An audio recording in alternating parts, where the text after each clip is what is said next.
Clippity clip.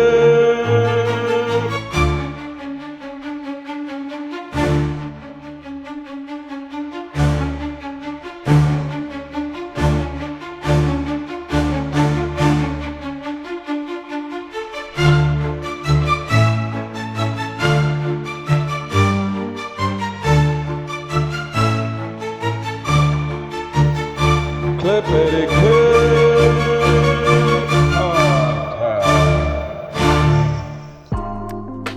Clippers fans, welcome back to another episode of the Clippers Clippity Clip podcast. As always, I am your host, Z to the O, Zoomoto Rain.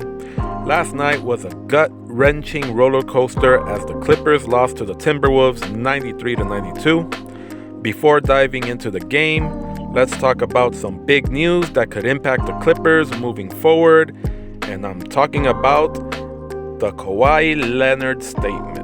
Yes, folks, probably you guys already watched over there on Facebook or YouTube, TikTok, wherever that you probably heard the news. Former teammate Patrick Beverley recently shared that Kawhi Leonard stated the NBA is boring without him and the league's rating are suffering as a result.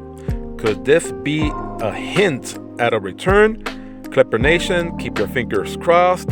A healthy Kawhi back on the court would transform this team and bring the energy we desperately need in the moment like last night. And the absence of Norman Powell, it's worth noting that Norman Powell hasn't played since the Warriors game. His scoring ability and defensive presence were sorely missed in a tight game like this.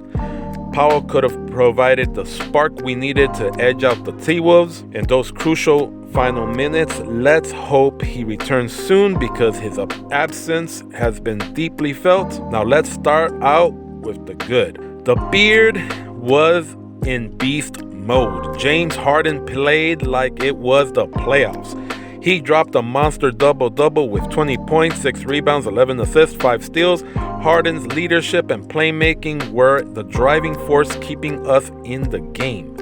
Big Zoo Ivica Zubac dominated the paint with his own double-double, finishing with 16 points, 13 rebounds, 1 assist, and 1 steal. His consistency on both ends on the floor kept the Clippers competitive.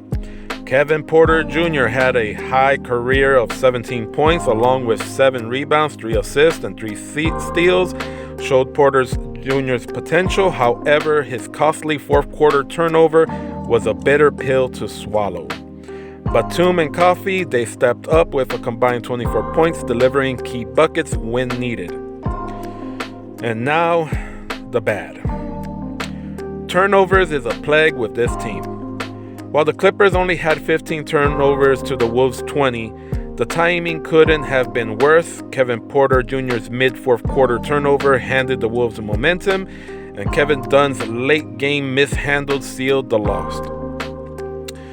Derek Jr. was heating up with 6 points and 2 steals before suffering an injury late in the third quarter. Losing him for the remainder of the game hurt our rotation. The bench struggles had been the news so far this year. The trio of Mo Bamba, Terrence Mann, and Jordan Miller combined for just 5 points, 3 rebounds, 3 assists, and 2 steals in 33 minutes of play. Their lack of production left a glaring hole, and sadly, the downright ugly. Ty Lue's coaching decisions.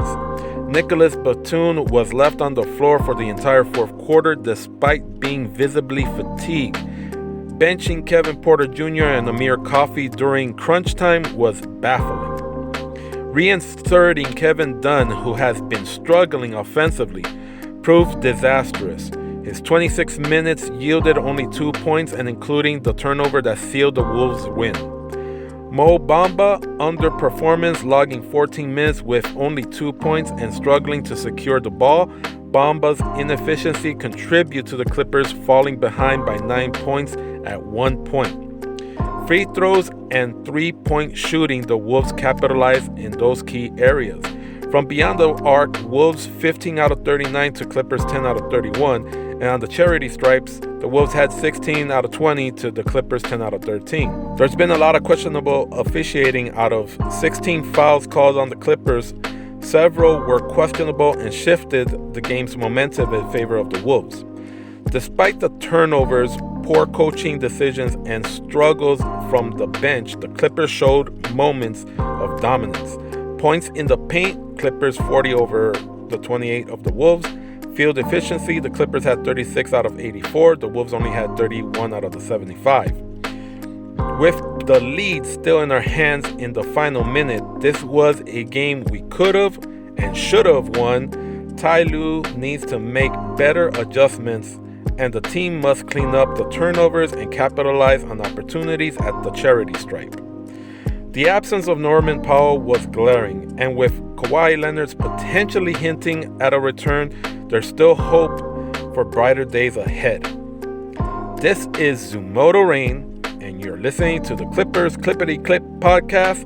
Let me know your thoughts on the good, the bad, and the downright ugly of this game. Until next time, stay loud and proud.